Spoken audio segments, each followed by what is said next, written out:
క్రీస్తుయేసునందుంచవలసిన విశ్వాస ప్రేమలు కలిగినవాడవై నీవు నావలన వినిన హితవాక్య ప్రమాణమును గైకొనుము. తిమోతికి వ్రాసిన 2వ పత్రిక 1వ అధ్యాయము 13వ వచనము.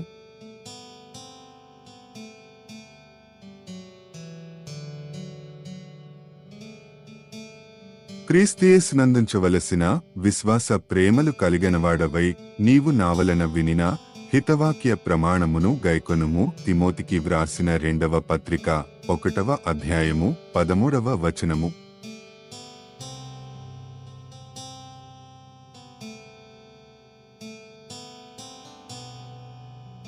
క్రీస్తుయేసునందుంచవలసిన విశ్వాస ప్రేమలు కలిగినవాడవై నీవు నావలన వినిన హితవాక్య ప్రమాణమును గైకొనుము. తిమోతికి వ్రాసిన 2వ పత్రిక 1వ అధ్యాయము 13వ వచనము.